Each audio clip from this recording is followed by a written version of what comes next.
Hey there, all you Nimitz Seahawks. This is our mini assembly covering our Nimitz expectations.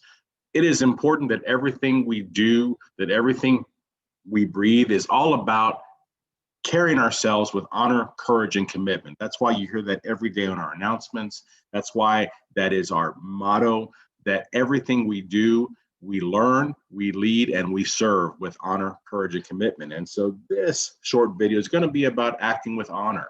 And it's about being kind and respectful to everyone that is part of our Nimitz STEM community, whether it be a classmate, whether it be a friend of several years, whether it be a complete stranger in the hallway.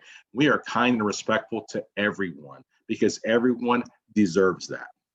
You've probably heard of the golden rule that we treat others the way that you want to be treated. No one wants to be treated mean or ugly.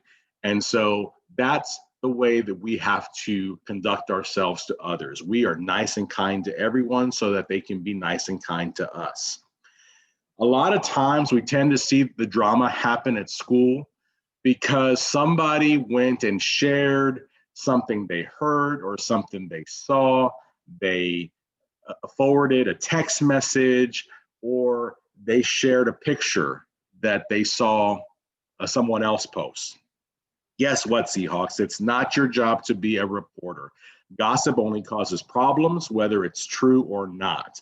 We do not need to be sharing information with other students. Now, if there's something that an adult needs to know about, absolutely. But other than that, it is plain gossip, and that causes problems. You probably heard the expression, if you can't say something nice, don't say anything at all. This is what we're talking about.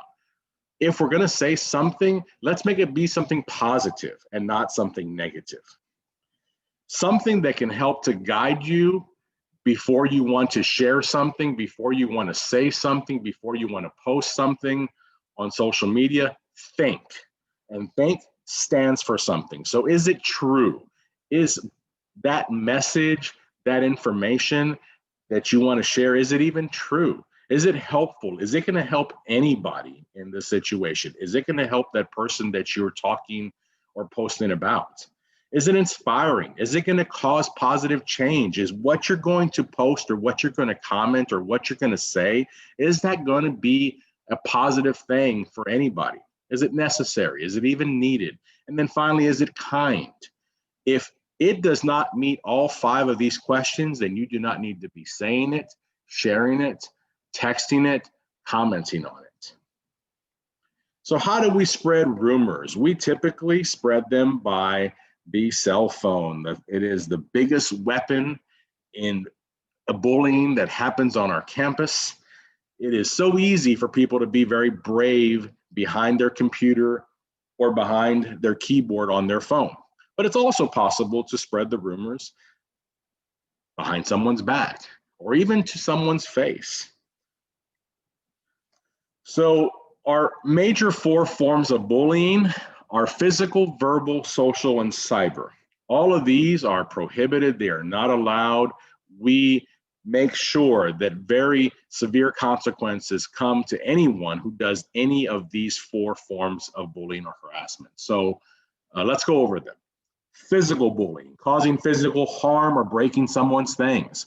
Verbal bullying, teasing, name calling, or even the threat of harm. Social bullying, spreading rumors or telling others not to be friends or talk to someone. And then, of course, there's cyberbullying, any of the above that happens on an electronic device or on social media. So since we're talking about cyberbullying, there are 2 roles that everyone can play in this. Either you can be a bystander who just is observing and watching bad things happen to other people, or you can be an upstander. And let's see how that works.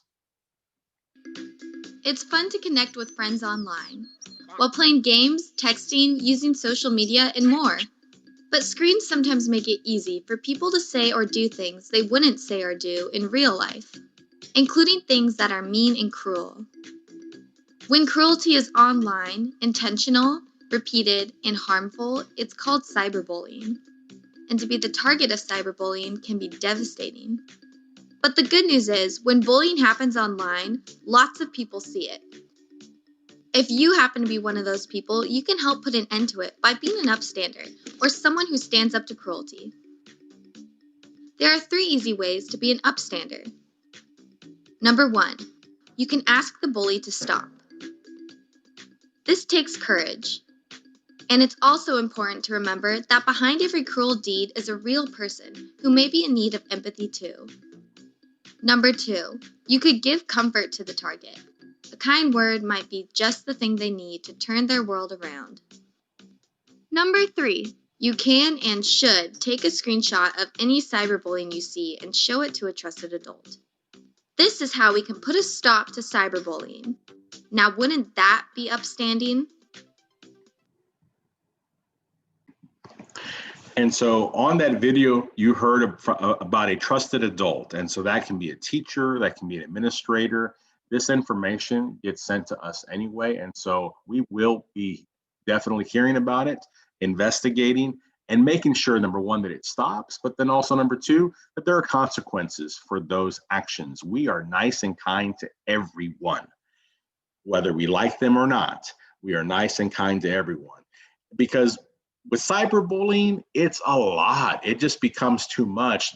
There are all these posts and comments from all kinds of people. Things get shared. It just becomes too much. And that's not anything that any teenager, adult, anybody really should be having to deal with.